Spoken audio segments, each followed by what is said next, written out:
Graça e paz, amada igreja, boa noite a todos. Vocês estão felizes?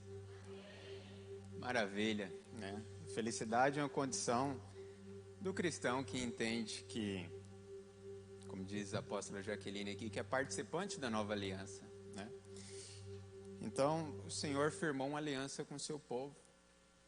E uma aliança traz segurança, né? Uma aliança traz segurança quando você sabe que você é participante de um pacto que Deus resolveu fazer com a humanidade, não de forma direta, mas que Ele fez com o Filho.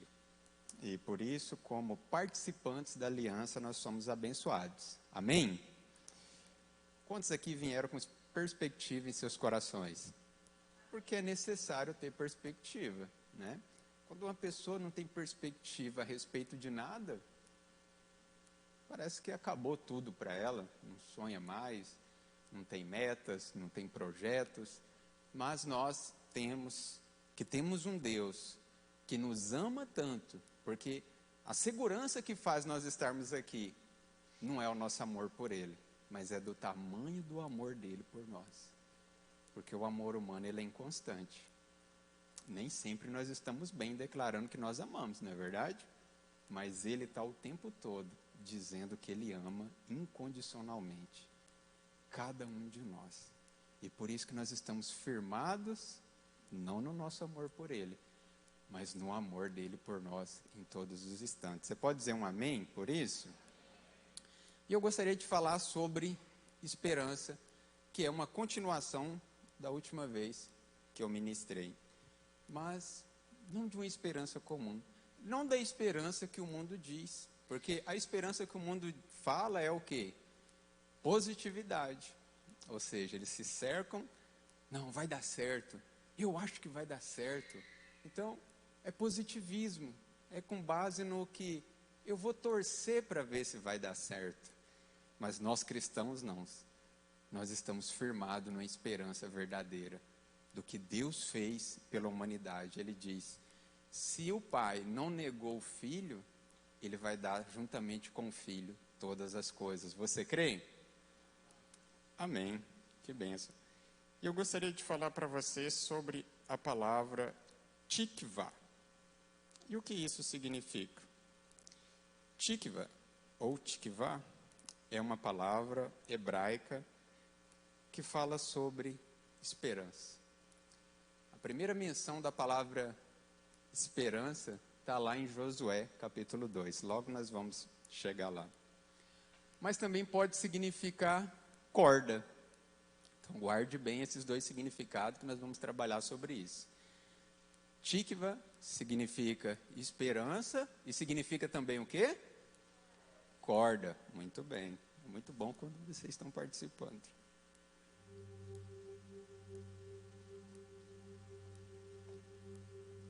E por que isso? No grego, esperança é elpis. Mas nós não vamos falar sobre esperança no grego hoje. Iremos falar no hebraico.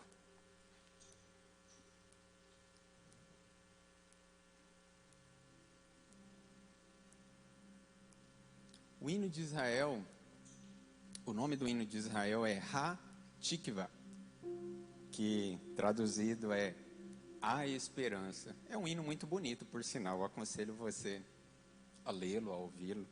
Muito bonito, por sinal. Muito bonito mesmo. Fala sobre esperança. E lá em Zacarias, Velho Testamento, capítulo 9, verso 11, lá diz que nós somos prisioneiros da esperança.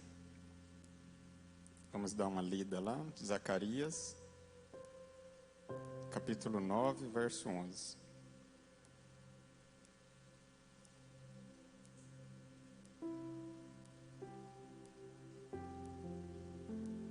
Lá diz assim: quanto a você, Sião, por causa do sangue da minha aliança com você, tirei os cativos da cova em que não havia água. Voltem para a fortaleza, ó prisioneiros da esperança. Também hoje anuncio que lhes restituirei tudo em dobro. Amém? Então o Senhor nos chama de prisioneiros da esperança. Nós somos prisioneiros do Senhor. O apóstolo Paulo lembra isso. Ele fala: eu estou preso no Evangelho. E quem de fato entendeu o Evangelho, ele se sente preso nele. Sabe por quê? Porque tudo aquilo que ele vai fazer, ele lembra que ele é um filho de Deus. Tudo aquilo que ele vai fazer, ele lembra que agora ele é um ser espiritual e que ele representa Deus aqui na terra. Ele aprende a olhar as pessoas e não vê as pessoas naturalmente, mas ele passa a enxergar Cristo na vida das pessoas. Ele não olha as pessoas como alguém, simplesmente alguém humano, mas ele vê a essência de Cristo na vida daquela pessoa. O apóstolo Paulo trabalha isso em 2 Coríntios capítulo 5, verso 17, se eu não me engano. Não olheis as pessoas segundo a carne, mas segundo o Espírito. O apóstolo Paulo fala para nós enxergarmos uns aos outros dessa maneira, porque a partir do momento que você crê, eu creio, né? Muitos falam que a igreja no Brasil não prospera por causa de obediência. Todas as vezes que teve avivamento, tinha muitas pessoas desobedientes. Mas eu creio que ela não prospera porque falta de crer na palavra. Porque senão não tinha muitos relacionamentos de pai e filhos ruins, muitos casamentos ruins, se as pessoas crescem na palavra. O que a Bíblia fala a respeito do casal? Que os dois é um só. Como que você vai fazer algo que está prejudicando o outro se ele é um só com você? Porque é falta de crer na palavra, naquilo que a palavra fala. Talvez você pense: ah não, essa aqui é só a pessoa que eu gostei e agora eu estou junto com ela. Mas não é assim. A palavra fala que você se tornou um só. É o Senhor que está dizendo. Como que você vai fazer mal para outra parte? Você é um só com ela. Então tudo é uma questão de fé. Tudo é uma questão de fé. Quando nós entendermos o Evangelho de fato, como ele é, a igreja no Brasil vai prosperar. Enquanto isso, nós temos que continuar anunciando. Porque é só anunciando que as pessoas vão entender esta verdade. Esta verdade que tem sido poderosíssima e que tem transformado o mundo todo. Tem transformado as nossas vidas. Porque nós só estamos aqui porque o Senhor em algum momento entrou nas nossas vidas e tem produzido mudança. Vocês têm amado essas mudanças? Amém. Eu também tenho amado muito. Se não fosse isso, eu não estaria aqui de fato. Nós somos prisioneiros da esperança. É o que a palavra de Deus diz a nosso respeito. Somos participantes de uma aliança e por isso nós temos que nos sentir seguros, porque Deus nunca fez uma aliança diretamente com o homem. Já falei isso aqui muitas vezes. Nós estamos firmados numa aliança de alguém que nunca falha. Aliança entre Deus Pai e Deus Filho. Nenhum deles falham, porque são dois perfeitos. E nós estamos assegurados. O Senhor Jesus disse que se nós crescêssemos, nós veríamos a glória de Deus, nós viveríamos coisas grandes. Então a Bíblia está falando que tudo é uma questão de crer. Quando Jesus curava, o que ele falava? A sua fé te curou, a sua fé te salvou. Só quando nós nos posicionamos em fé, só quando nós entendemos o Evangelho, que nós prosperamos neles. Mas é quando você crê nele de todo o seu coração. Não adianta crer naquilo que é conveniente, mas é quando você crê nele, numa verdade como um todo. A sua fé vai mover a sua vida, a sua fé vai te mudar, a sua fé vai mudar tudo à sua volta. Isso vai ser um anseio do seu coração. Mas falta-nos entender isso. Eu creio que só falta nós entendermos, porque nós já conhecemos. Nós já conhecemos. Então, mas falta um pouco mais, se esforçarmos para entender. Então nós seremos pessoas mais bem-sucedidas do que nós somos hoje. Seremos muito mais, influenciaremos muito mais. Mas talvez a gente está muito preocupado só conosco, só em prosperar, só alcançar aquilo que você quer. Talvez a gente não pensa muito no reino prosperar, em as pessoas conhecerem o Evangelho, conhecer tal como nós conhecemos, sermos bem-sucedidos, porque as nossas vidas têm mudado, não é verdade? Mas nós somos chamados para levar essa mesma palavra de fé, para que as pessoas lá fora também sejam transformadas.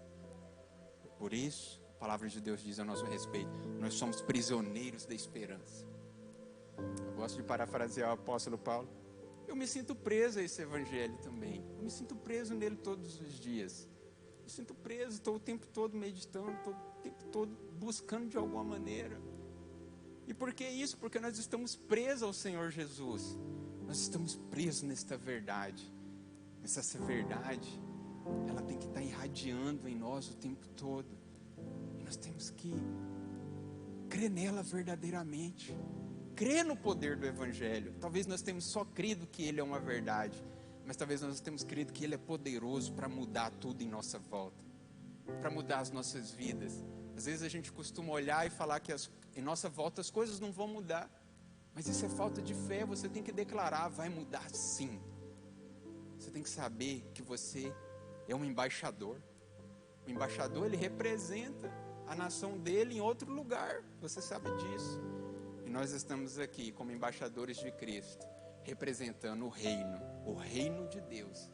O reino de Deus não é uma dimensão física. O reino de Deus não é um lugar. O reino do céu, sim, ele virá, será por 1000 anos. Não posso explicar aqui esse momento, não faz parte da mensagem. Mas o reino de Deus é o poder, é a autoridade divina que nós usamos aqui na terra como seus fiéis representantes. Amém?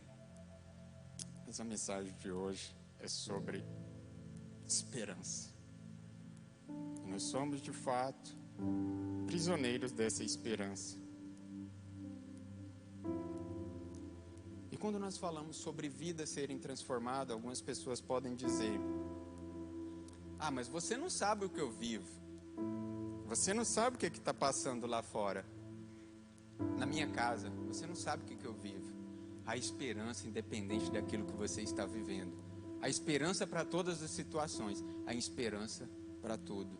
Na Bíblia, existia um homem chamado Acã. E ele fazia parte da nação de Israel. Fazia parte do povo de Israel.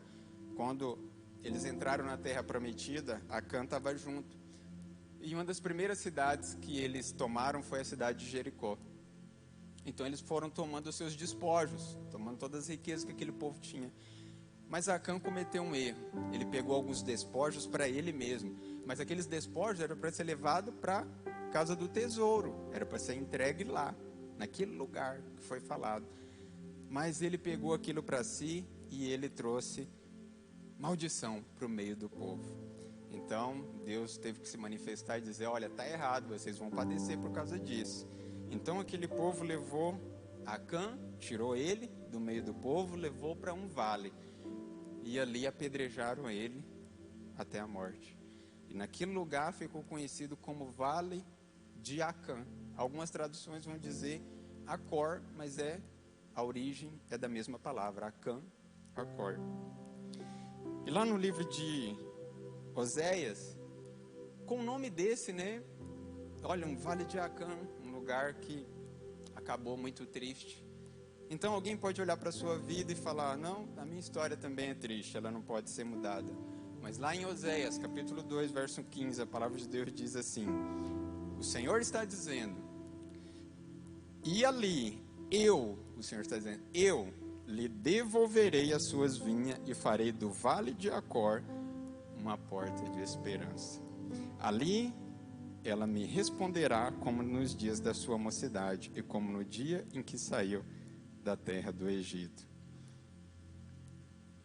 Aqui o Senhor está dizendo: não importa aquilo que você está passando, não importa como as coisas estejam ao seu redor, há esperança para você, há esperança para a sua família, há esperança para os seus sonhos, há esperança para os seus projetos, há esperança para tudo aquilo que você se empenhar, que você crer, que você determinar. Não existe situação que o Senhor não possa resolver. Ele se declara como Deus do impossível. Se Ele está falando que Ele é o Deus, que não há algo impossível, nós temos que crer nele. Muitas das vezes nós não somos bem-sucedidos porque nós não cremos naquilo que Deus está falando. E a palavra dele é verdade. Ele diz: eu não sou homem para que minta. Se Ele falou, é verdade, vai se cumprir. Quantos creem? Amém. Que amém poderoso, hein, gente? Eu de fato creio que nós vamos fazer parte das pessoas que irá ganhar essa cidade para Deus. Vocês também creem? Eu creio. E sobre nós está esse poder. Nós somos participantes de uma aliança. Sobre nós está o Espírito de Deus. Nós vamos ganhar. Mas de fato, quando nós entendermos que o reino é prioridade nas nossas vidas, que o reino vem em primeiro lugar, e que o mesmo empenho que você tem em ser feliz, em prosperar, também tem o mesmo pelo reino de Deus. Ou talvez mais, eu vou ser ousado, tem um empenho muito maior ainda. Sabe, Silvio Santos, conhecendo, ele é judeu, não sei, creio que muitos aqui sabem. Ele conhecendo essa passagem, ele foi lá e criou aquele programa, né, A Porta da Esperança. Quantos aqui lembram? Né, tinha aquele programa antigamente, eu assistia bastante, era porque eu assistia TV assim, canal fechado, aberto. E era bastante interessante, né? A pessoa escrevia para lá, falando aquilo que queria. De repente era uma casa, de repente era um carro, ela queria alguma coisa. E aí ele ia em busca de patrocinadores, né? Se tivesse um patrocinador, um exemplo, um carro, e a pessoa ia lá no programa. E de repente tinha as portas lá para ela, e ela escolhia que porta ia. E o nome é interessante, né? A Porta da Esperança, né? Mas aquela pessoa de repente ia numa porta e lá não tinha nada. O Silvio Santos não podia fornecer nenhuma garantia, né? Em outras vezes a pessoa ia lá, estava aquilo que ela queria. O Silvio Santos não podia garantir nada para ninguém, mas o Senhor pode. O Senhor pode, se Ele prometeu. Gente, eu vou fazer uma pergunta bem sincera. Quantos aqui que Deus falou para você diretamente, ou se manifestou na sua vida falando que tem promessas para você? Levante a mão. Gente, isso é maravilhoso. Você só tem que crer agora e viver. Porque se o Senhor falou, você não pode duvidar. Ele vai colocar uma porta de esperança para você, não importa onde você esteja. Ele vai colocar. Aquele lugar estava perdido, sem esperança. Morreu uma pessoa ali por causa de um erro. Mas Ele vai colocar uma porta lá, naquele lugar. Vales costumam ser lugares cheios de sombra, escuros. Davi até diz, ainda que eu ande pelo vale da sombra da morte, não temerei mal algum, porque o Senhor é comigo. Sabe, uma coisa bonita de se ver quando o cristão declara fé no momento que ele está passando por dificuldade. Quando ele fala, eu creio, eu vou passar por isso aqui, eu vou sair dessa.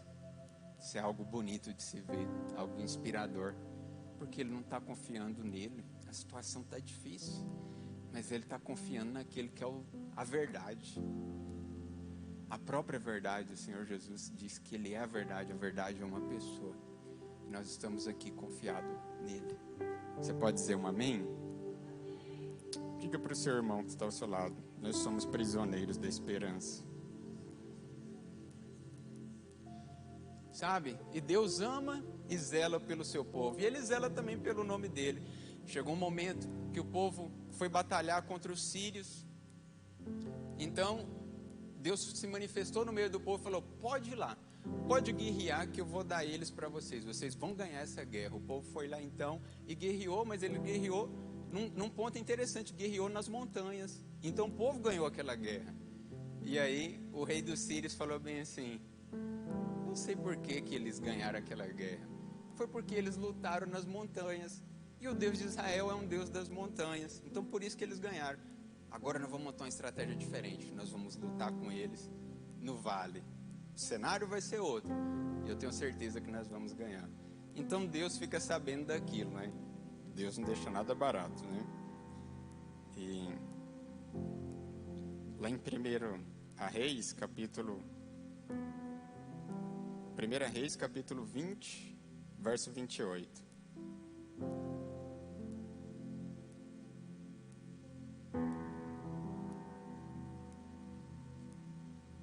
Para a gente ganhar tempo, eu vou estar lendo para vocês. 1 Reis, capítulo 20, verso 28.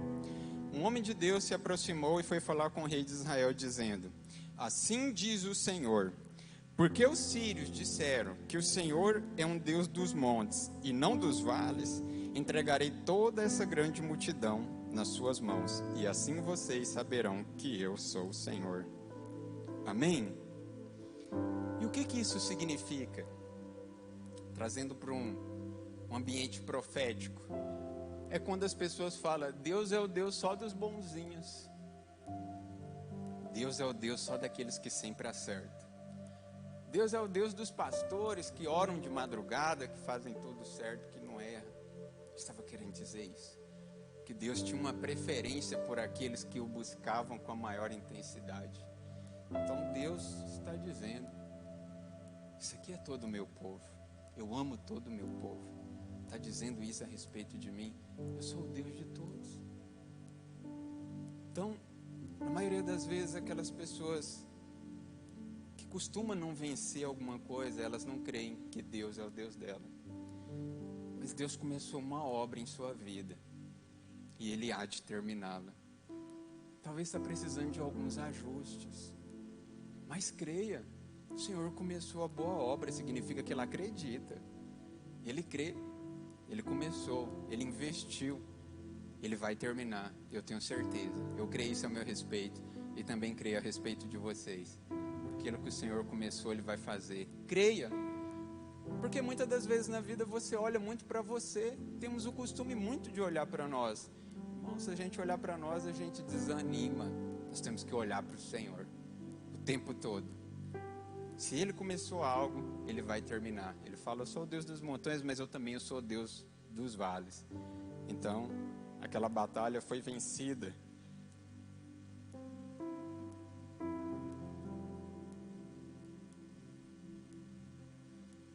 E, como eu disse anteriormente, eu gostaria de falar sobre uma esperança verdadeira, onde você tem uma perfeita noção do que é esperança mesmo, uma segurança, por assim dizer. E eu gostaria de falar a respeito de uma mulher chamada Raabe. Talvez você já tenha ouvido falar sobre ela. É a única mulher que é mencionada entre os heróis da fé, lá em Hebreus. E de algumas poucas mulheres também que fez parte da linhagem de Cristo. E ela entra em cena lá em Josué, quando Josué, após 40 anos que eles vieram na terra, mandaram 12 espias. E isso é muito interessante, né? Quando eles mandaram 12 espias, somente 2 creram, e 10 não, vieram dar o relatório negativo. Parece que agora eles aprenderam. Agora eles pegam e mandam 2 que crê de verdade. Então, vamos corrigir esse erro, né? 40 anos depois, né? Vamos levar só o povo que crê mesmo, para não vir com relatório negativo. E ele manda 2 espias aí lá, naquele lugar. Sabe? Jericó estava em sua volta, em volta da cidade de Jericó, tinham muralhas, sabe, imensas, né? Eu fui dar uma pesquisada, largura em torno de 6 a 9 metros, muito largo mesmo, né? Comprimento de uns 13 metros por aí, acerca disso, trazendo para a nossa unidade de medida. E essa mulher chamada Raabe, uma meretriz, ela morava em cima dessa muralha, né? As muralhas eram muito largas, né? Como eu disse, de 6 a 9 metros, e ela morava ali, e pelo visto tinha algumas pessoas que moravam ali também, né? Porque naquela largura ali você poderia morar ali, ter apartamentos, por assim dizer, né? E ela morava ali, sobre a muralha, em Josué capítulo 2, verso 15, fala sobre isso. Então aqueles 2 espias entram na cidade, mas como Raabe era uma meretriz e ela vivia num lugar movimentado, né, viajantes passando por ali, então falava muitas histórias que estavam acontecendo. E aqueles 2 espias foram descobertos. Então eles encontraram com Raabe e ela resolveu oferecer guarda para eles, né? Ofereceu cuidar deles, ofereceu abrigo. E eles ficaram muito contentes, né? Porque o rei já tinha descoberto isso e pediu para poder prendê-los, né? Porque sabia que o povo de Israel estava entrando naquela cidade para poder ganhar. Porque veja bem, naquela cidade tinha moradores, mas ela era um lugar que o Senhor falou: eu vou dar para o meu povo. Então a missão tinha que entrar e conquistar, não tinha outra maneira. Então Raabe oferece abrigo para aqueles 2 homens. E ela, no decorrer da conversa ali, ela vai falando coisas para ele que ela sabe. Mas como que ela sabe disso? Porque isso tinha acontecido cerca de 40 anos atrás. mas provavelmente dali ela via o povo acampado lá no arraial. E ela via aquela poderosa coluna de fogo à noite, para poder esquentar eles ficarem ali tranquilos. E de dia ela via uma imensa nuvem, né, para fazer sombra para o povo. E ela ouvia falar de muitas coisas que Deus fez no Egito, né, porque era uma cidade muito movimentada, a cidade de Jericó. Então ela ficou sabendo disso. Então ela pensou, olha, em algum momento esse povo vai entrar aqui. E aí não vai sobrar ninguém, né? Mas ela ouvia falar desse Deus bom que fez grandes coisas. E ela creu e ela resolveu esconder aqueles 2 espias ali. Mas aí ela fez um acordo com eles. Eles contaram um plano. E ela falou, olha, eu vou abrigar vocês aqui, mas eu queria o seguinte, que quando vocês entrassem aqui, porque eu sei que vocês não vão mudar de plano mesmo, vocês vão entrar aqui para poder ganhar a terra, que vocês poupem a minha vida e da minha família. E para aqueles homens pareceu bom um acordo, né, poupar a vida deles. Então chegaram a um acordo. E aí aqueles homens disseram o seguinte, eles falaram, tá aqui um fio vermelho, e fio também em algumas traduções fala sobre corda, origem da mesma palavra. E aqueles homens falaram, você vai pegar um fio vermelho, escarlate, você vai colocar na janela da sua casa, do seu apartamento, que era em cima da muralha. Quando o povo de Israel vir, eles vão saber que mora alguém aqui e a sua vida e da sua família vai ser poupada. Nós sabemos muito bem o que significa o vermelho na Bíblia.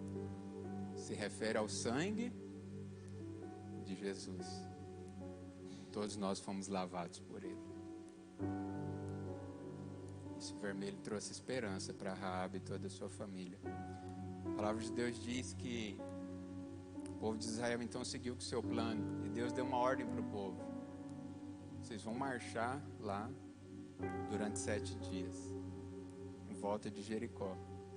No último dia, as muralhas vão cair. E assim o povo fez.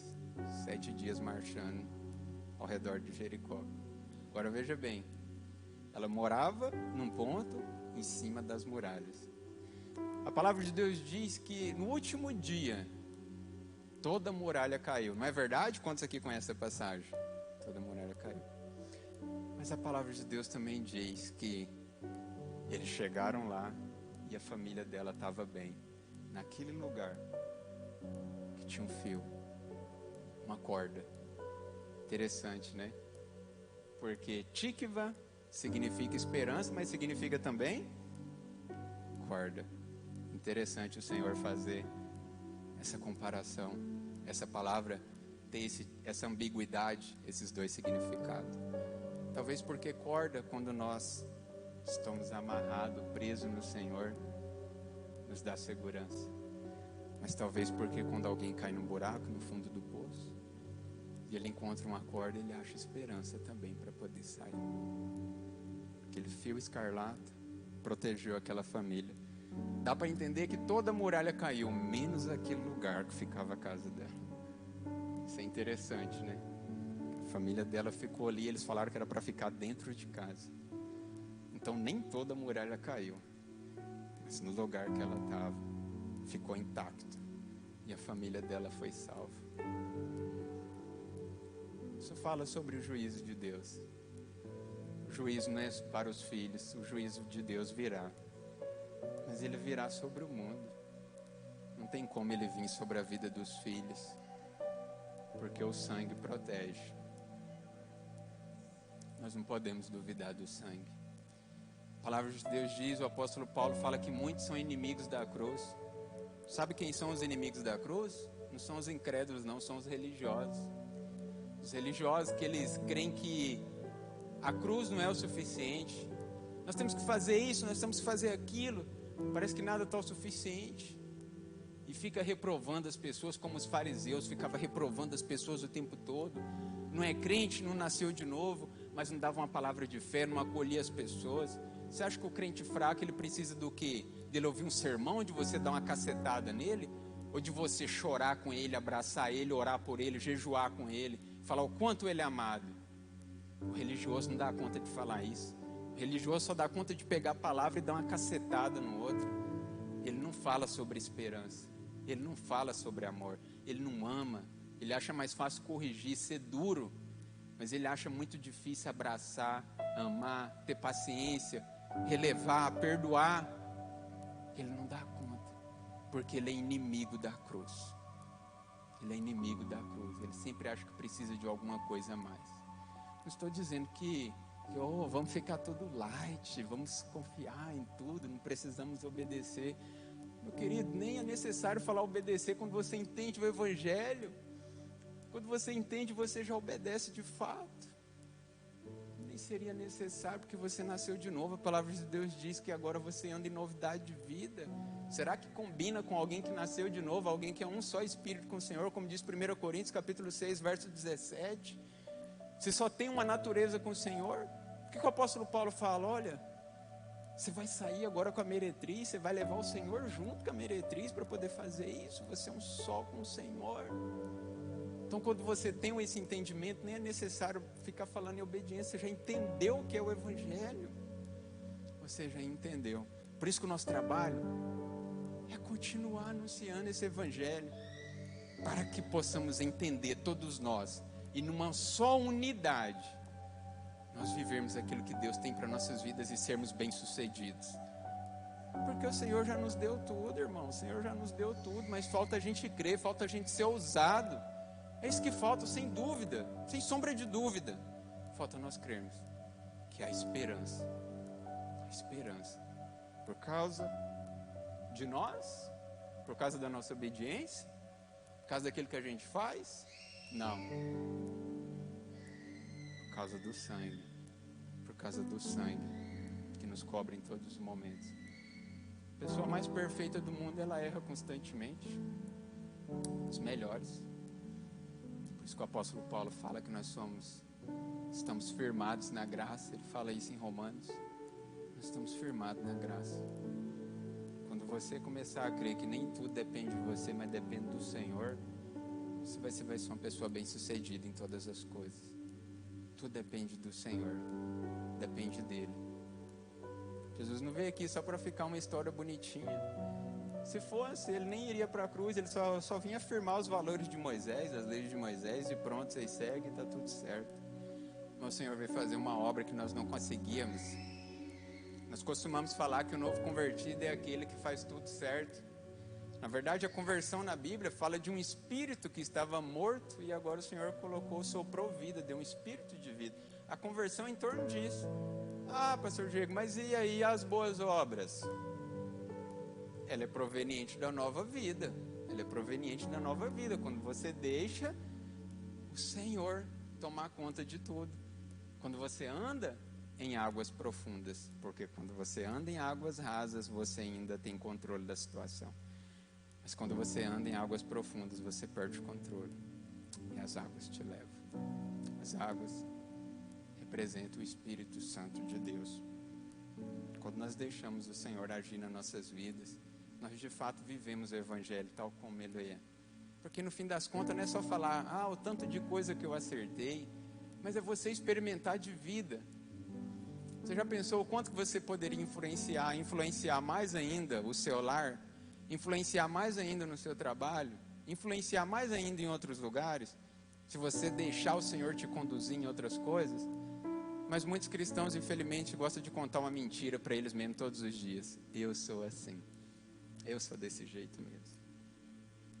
Isso é a pior mentira que nós contamos para nós. Eu sou assim. Você não é. A palavra de Deus diz que você é um só espírito com o Senhor. Quantos aqui creem? Você é um só com o Senhor. Assim como Ele é, nós somos neste mundo. Tem que crer, irmãos.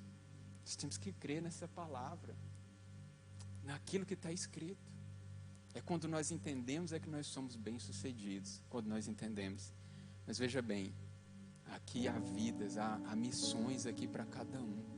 Há coisas que só você vai alcançar, só você. Outros vão alcançar outras coisas.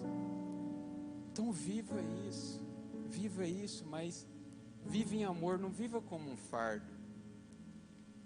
Viva as coisas do Senhor como um amor, sabe? Sabe por que você está aqui? Porque pessoas pagaram um preço para você estar aqui. Porque orou, ninguém te chamou, vamos lá, e você veio no primeiro dia e você já ficou. Tiveram paciência com você, amou você, pagaram um preço por causa de você. Eu lembro que as pessoas que me ganhou passou um monte de raiva comigo, e foi muita, não foi pouca não. A ponto que o dia que eu não queria ir, a pessoa estava vindo, eu já falava, olha, fulano chato lá, o crente chato está vindo, eu vou fechar a porta aqui, não quero nem atender. E é isso, cada um de nós fomos ganhados com muita insistência. Então não desista das pessoas lá fora, não desista das pessoas lá fora. Você é um prisioneiro da esperança.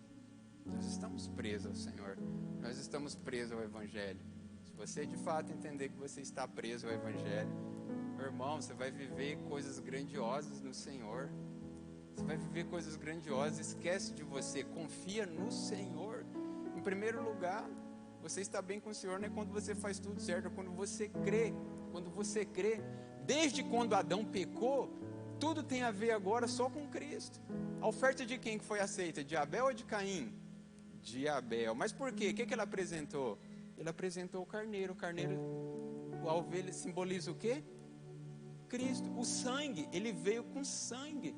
Caim veio com cereais.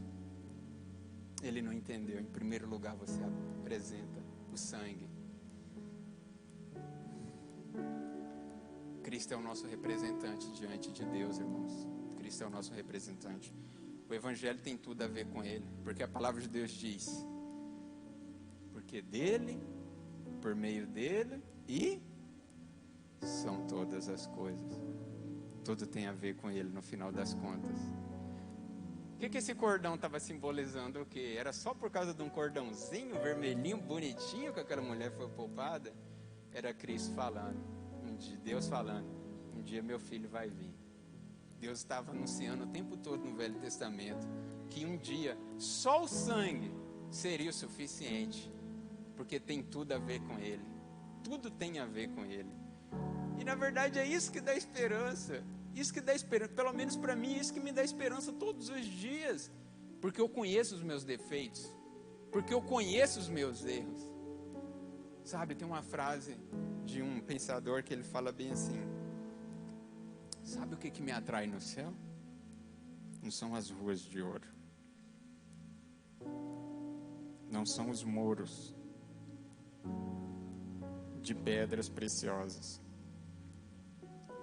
Mas é a ausência do pecado. Eu estou cansado do pecado. E é verdade.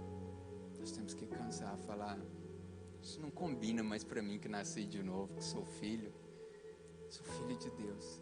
Sabe, em primeiro lugar, para você ser um cristão bem-sucedido, você tem que crer que você não é somente servo, mas que você é filho. Sabe, por que você fica à vontade na sua família? Porque você confia no amor do seu pai, você confia no amor de sua mãe, por isso você fica à vontade na sua casa, na sua família. Mas por que para Deus às vezes nós não ficamos assim? É porque as pessoas gostam muito de pregar um Deus irado. Mas por que não lembra um Deus que jogou a própria ira dele sobre ele? Que foi lá, meus irmãos, Jesus passou vergonha, tiraram as vestes dele. Você imagina ser o próprio Deus vir aqui, cuspir em você, colocar uma coroa, ficar falando: você não é o rei, você não é o reizão. Zombar, porque tudo aquilo que a humanidade passa, você ser humilhado, você ser zombado, você está diante de situações vergonhosas, o próprio Deus fez com Ele mesmo, falando: eu estou levando tudo aquilo que é de vocês, está sendo tudo lançado sobre o meu filho, e também tudo aquilo que é do meu filho eu vou lançar sobre vocês. É isso que a palavra de Deus diz a nosso respeito. Por isso que a palavra de Deus diz que a justiça do cristão não é aquilo que ele faz, a justiça dele é o Senhor que está na vida dele. A palavra de Deus diz: quem tentará alguma acusação contra o povo de Deus? É Cristo quem o justifica. Sua justiça é Cristo. Mas você sabendo que a sua justiça é Cristo, eu sei que você não vai querer andar de outra forma. Eu tenho que te falar a verdade, isso tem que gerar uma mentalidade correta no seu coração. É isso. Cristo é a sua justiça e neles podemos ter esperança. Sabe, peço neste momento uma licença poética, para assim dizer. Pensa bem naquela situação, vem um anjo diante de Raabe e fala assim: Raabe, eu sei o tipo de vida que você está vivendo, mas veja só, você vai ter um futuro brilhante. A sua vida vai ser outra daqui para frente. Sabe o que aconteceu com Raabe? Ela se casou com um príncipe da tribo de Judá, que seu nome era Salmão. Desse casamento nasceu um filho chamado Boaz. Boaz foi pai de Obed. Obed foi pai de Jessé. Jessé era pai de quem? Davi. Sabe, Raabe, da sua descendência vai sair um rei. A dinastia que nunca vai ter fim. Você acha como que Raabe ia ficar naquele momento? Uma pessoa igual eu, que vive esse tipo de vida, vou participar desse povo, vou viver essas coisas tudo. E de repente o anjo fala: ainda tem mais. Quando o Filho de Deus vir na figura humana, você vai fazer parte da descendência dele. Você fará parte da linhagem de Jesus. Isso é maravilhoso demais. Por isso que em Cristo a esperança é verdadeira. Sabe por quê? Por causa do sangue. Por causa de algo que foi feito há 2000 anos atrás. Uma aliança que está firmada, que não tem como voltar atrás. O Senhor não volta atrás numa aliança. O apóstolo Paulo fala isso. Uma aliança uma vez ratificada, não tem como voltar atrás. O Senhor fez um documento, sabe para quê? Para você sentir segurança quando você ficar desanimado. Para você se sentir seguro quando você errar. Você acha que Ele ia te chamar a algo confiando só em você, para você confiar em você, na sua determinação? Não. Fez algo perfeito para você não duvidar em nada, para você não ficar de chororô, de mimimi. Quando você fala, não, eu sou isso, eu sou aquilo. Não, olha para Ele. Você é participante de uma aliança. Sabe? De acordo com essa ilustração, hoje eu estou aqui representando esse anjo do Senhor, para dizer que você vai ter um futuro brilhante. Que o Senhor tem grandes coisas para fazer na sua vida. Não só na sua vida, mas através da sua vida. Porque você é o anjo na vida de muitas pessoas lá fora. Você vai transformar muitas vidas. Sabe, irmãos? Há 10, 15 anos atrás eu não acreditava que eu ia estar aqui ensinando o Evangelho. Ensinando pessoas o Evangelho. Ajudando pessoas que muitas das vezes... pessoas até que queriam tirar a própria vida. E Deus me usou para estar ali numa situação e eu pude ver a vida daquela pessoa ser mudada. De muitas pessoas, não foram poucas. Eu creio que o apóstolo Ronivão e a Jaqueline já participou disso muito mais, de muitas e muitas vidas. Mas eu creio que eles também não acreditavam que seriam grandes pastores um dia. Mas o Senhor fez, o Senhor está fazendo. Você tem essa responsabilidade, porque você foi chamado. Você é o anjo do Senhor que vai levar esperança para aquelas pessoas que estão lá fora. Você vai falar que não depende delas, mas depende do sangue do Senhor, que nos beneficiou. Nós somos prisioneiros da esperança. Nós estamos presos à esperança verdadeira. O cristão, ele tem que ter essa certeza, porque você está firmado numa aliança que é perfeita. E ela também é eterna, amém? Você poderia ficar de pé nessa noite? Quantos aqui foram abençoados por meio dessa palavra? Quantos aqui creem que são anjos do Senhor para transformar essa cidade? Amém. Mas eu digo a você que você é mais especial que um anjo, porque você é filho. Você é filho. Anjos são apenas servos. Vocês são servos também. Em primeiro lugar, são filhos. Filhos que foram chamados para servir. E com essa alegria, nesse mesmo ânimo, Gostaria que você cantasse esse louvor junto com os ministros de louvor, demonstrando gratidão por conhecer uma mensagem como essa que transforma as vidas. Gratidão ao Senhor, porque a palavra é dele. Então louve ao Senhor, louve ao Deus da esperança verdadeira, porque Ele nunca falha, Ele nunca falha.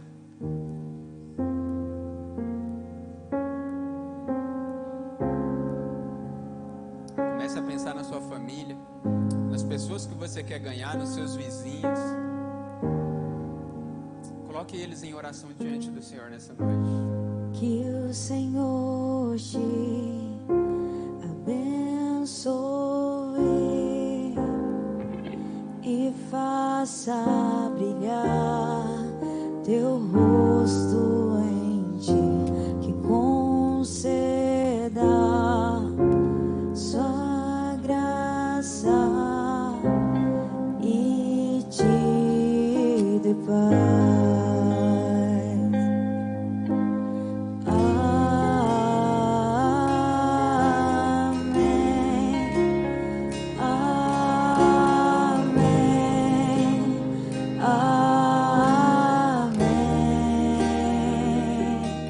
Adore. Amém.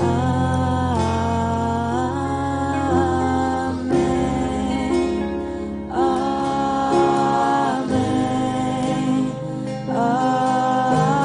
Amém.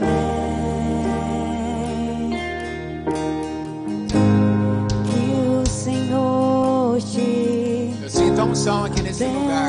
abençoe. Eu creio que vocês também estão sentindo. E faça meus amados, teu rosto há muito que conquistar. em ti, que conceda sua graça e te dê paz.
família.